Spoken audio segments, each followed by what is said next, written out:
Hello friends, स्वागत है आप सभी का हमारे यूट्यूब चैनल नॉलेज पॉइंट में। और आज का हमारा सब्जेक्ट है साइंस, या जिसे हिंदी में क्या बोलते हैं, विज्ञान। कक्षा 10 का है। ये किस क्लास का है? कक्षा 10 का। आज का चैप्टर 6 है, चैप्टर नंबर 6 है। और चैप्टर का नाम क्या है? जैव प्रक्रम। चैप्टर का क्या नाम है? जैव प्रक्रम। और चैप्टर 6 का लेक्चर नंबर 2 है। आज का लेक्चर 2 है। तो आज के इस लेक्चर में हम लोग देखेंगे कि पैरामीशियम में पोषण कैसे होता है, मनुष्य में पोषण कैसे होता है, और मनुष्य का पाचन तंत्र देखेंगे, और कोशिकीय शोषण देखेंगे, और शोषण क्या होता है इसके बारे में जानकारी लेंगे, और शोषण तंत्र को देखेंगे हम लोग। आज के इस लेक्चर में ये सभी सारे टॉपिक हम लोग इसी में कवर करेंगे इस लेक्चर में। तो चलते हैं फ्रेंड। आज का हमारा पहला टॉपिक है पैरामीशियम में पोषण। पैरामीशियम में पोषण कैसे होता है ये देखेंगे साइकिल के थ्रू।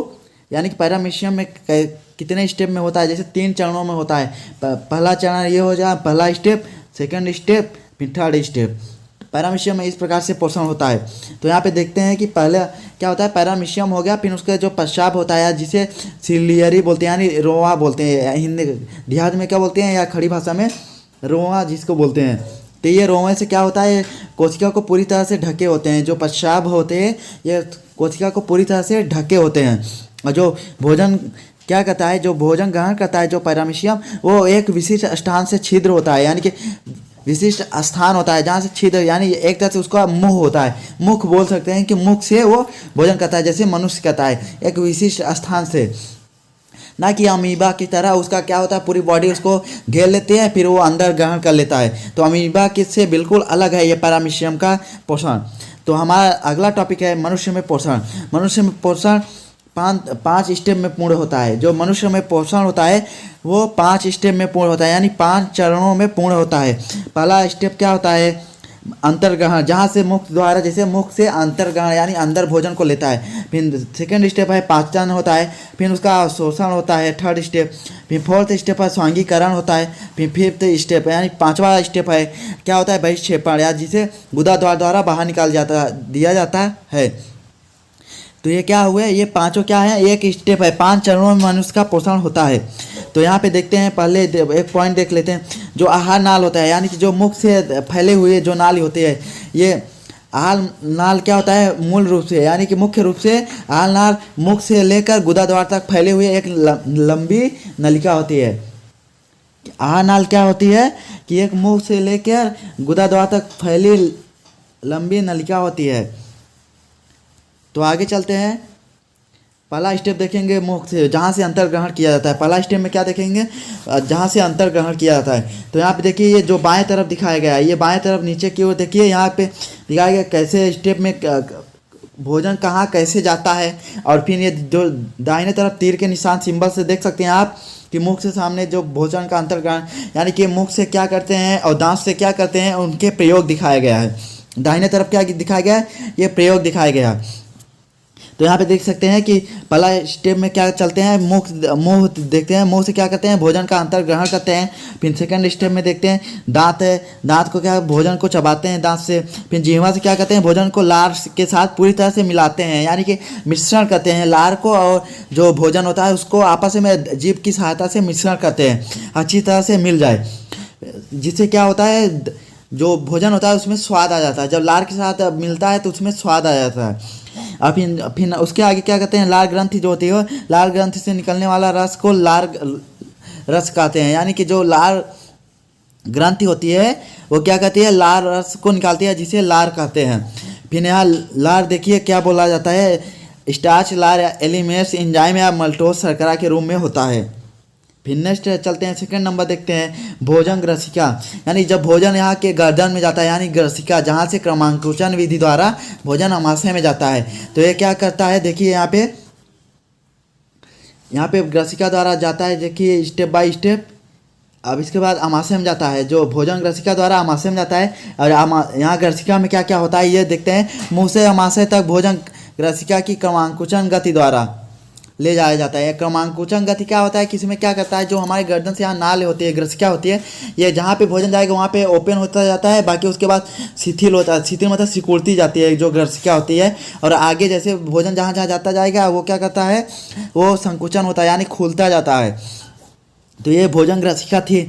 फिर यहाँ थर्ड स्टेप देखेंगे, आमाशय में जब भोजन आता है क्या होता है। थर्ड स्टेप में क्या होता है, यहाँ पे जठर ग्रंथियाँ होती हैं। आमाशय में जठर ग्रंथियाँ होती हैं, कौन कौन सी, 3 ग्रंथियाँ होती हैं जो पेप्सिन निकालती हैं, पेप्सिन नामक एंजाइम निकालती हैं, और हाइड्रोक्लोरिक अम्ल निकालती हैं, और श्लेष्मा निकालती हैं।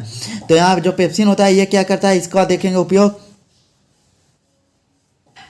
यहाँ पाचन एंजाइम प्रोटीन का पाचन करता है। जो पेप्सिन होता है ये प्रोटीन का यह पाचन करता है, और जो हाइड्रोक्लोरिक अम्ल होता है ये अम्लीय माध्यम तैयार करता है, जो कि पेप्सिन की क्रिया की सहायता से होता है। जो अम्लीय माध्यम, हाइड्रोक्लोरिक क्या कहता है, अम्लीय माध्यम तैयार करता है, जो पेप्सिन की सहायता से किया जाता है। और जो श्लेष्मा होता है ये आमाशय के आंतरिक स्तर की अम्ल से रक्षा करता है। यानी कि जो आमाशय होता है ये आंतरिक स्तर की अम्ल से रक्षा करता है। यानी कि जो हाइड्रोक्लोरिक अम्ल होता है इससे क्या होता है, जो आमाशय के आंतरिक स्तर होता है यानी कि परत होती है उससे रक्षा करता है, नहीं तो ये क्षति हो जाए। फिर फोर्थ नंबर है क्षुद्रांत। 4 स्टेप क्या है, क्षुद्रांत। क्षुद्रांत में देखते हैं क्या क्या होता है। आंतरस होता है। आंतरस क्या होता है, कई रसों का मिश्रण होता है, यानी कई प्रोटीन, कार्बोहाइड्रेट, वसा सभी का मिश्रण होता है। तो आंतरस में क्या होता है, फिर देखते हैं यहाँ पे कार्बोहाइड्रेट होता है जो ग्लूकोज में तोड़ता है। फिर वहाँ वसा होता है जो वसा अम्ल ग्लिसरॉल करता है। फिर यहाँ प्रोटीन अमीनो अम्ल होता है। फिर सेकेंड स्टेप है इसी क्षुद्रांत में, यकृत तथा अग्न्याशय से श्रावण प्राप्त करता है। क्या होता है, यकृत तथा अग्न्याशय से श्रावण प्राप्त करता है। फिर सेकेंड नंबर में जो है ये ए नंबर है यकृत। यकृत क्या करता है, पित्त रस निकालता है, और पित्त रस को क्या कन्वर्ट कर देता है, फिर पित्त लवण में। अब यहाँ पे देखिए वसा आ गया, मान लीजिए आपके शरीर में वसा मिल गया, तो पित्त रस क्या करेगा, वसा को क्या कहते हैं, छोटी गोलिकाओं में तोड़ता है, या वसा क्या करेगा, बड़ी गोलिकाओं में मिल्सन द्वारा छोटी गोलिकाओं में तोड़ा जाता है। फिर बी नंबर है अग्न्याशय। अग्न्याशय क्या कहते हैं, अग्नाशयिक रस बाहर निकालता है।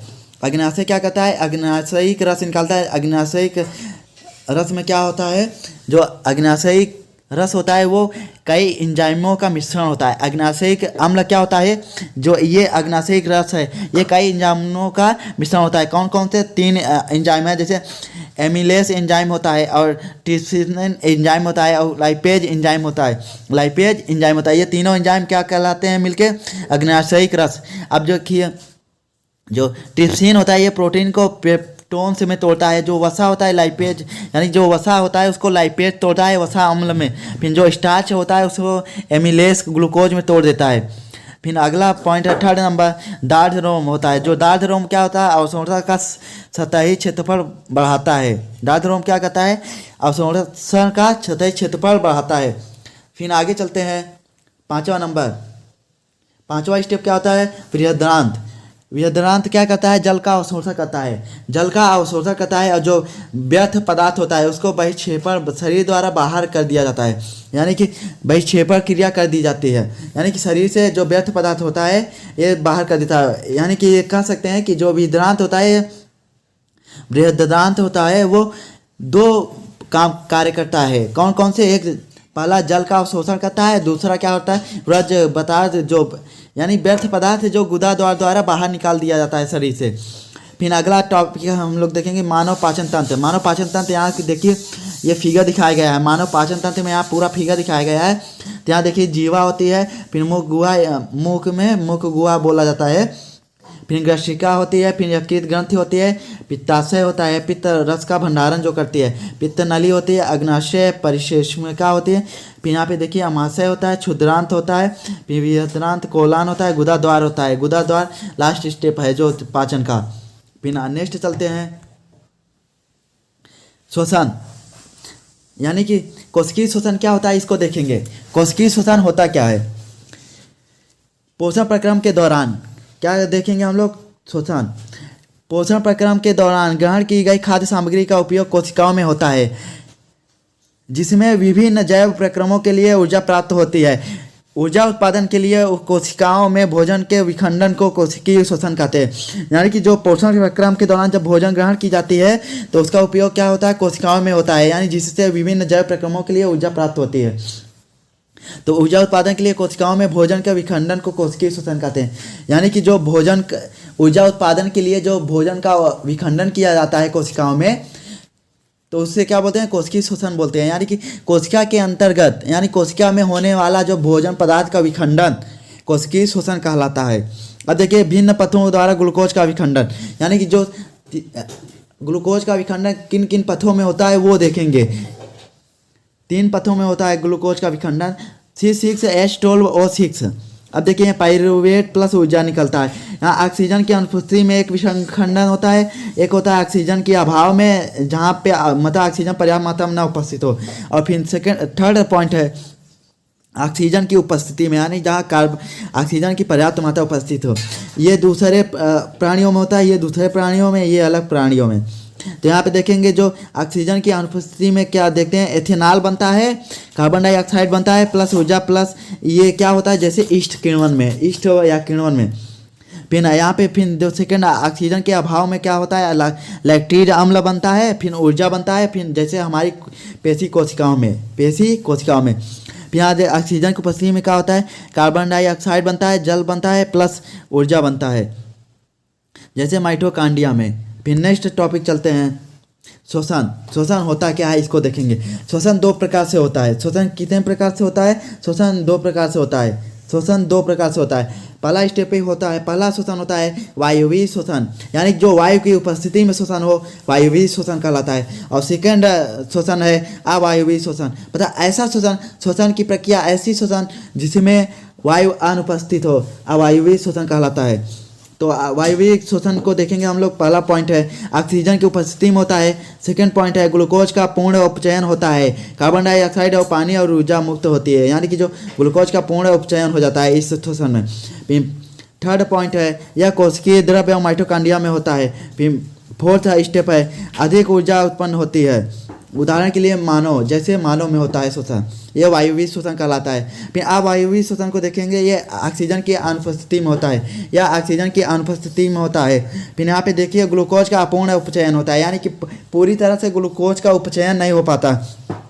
इसमें क्या क्या बनता है इस शोषण में, जिसमें एथेनॉल, लैक्टिक अम्ल, कार्बन डाइऑक्साइड और ऊर्जा मुक्त होती है। फिर थर्ड पॉइंट है यह केवल कोशिका द्रव्य में होता है, यानी कि अवायवीय जो शोषण होता है यह कोशिका द्रव्य में होता है।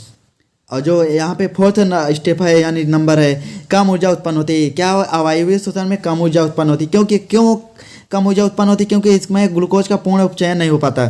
उदाहरण के लिए ईस्ट। तो चलते हैं आगे,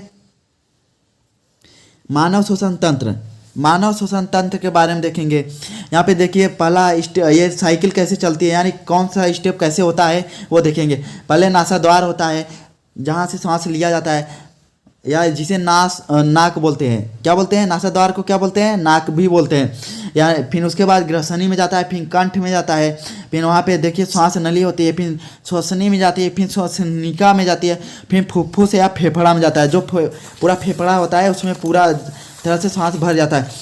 फिर जब फेफड़े के बाद क्या होता है, कोशिका में जाता है। कोशिका कोष क्या होता है कि जो छोटे छोटे कोशिका होते हैं उसमें भर जाते हैं, जो फुफ्फुस के माध्यम से छोड़े जाते हैं। फिर वहाँ रुधिर वाहिका में जाती हैं, जो नलियाँ होती हैं जो हर कोशिका के पास पहुँचाती हैं, किसके माध्यम से, रक्त के माध्यम से। रक्त यानी रुधिर में क्या ऑक्सीजन को कौन ले जाता है, हीमोग्लोबिन की उपस्थिति से क्या होता है, ऑक्सीजन का संचरण होता है, यानी ट्रांसमिशन या डिस्ट्रीब्यूशन होता है। तो आज के इस लेक्चर में बस इतना फ्रेंड, मिलते हैं नेक्स्ट लेक्चर में, तब तक के लिए जय हिंद।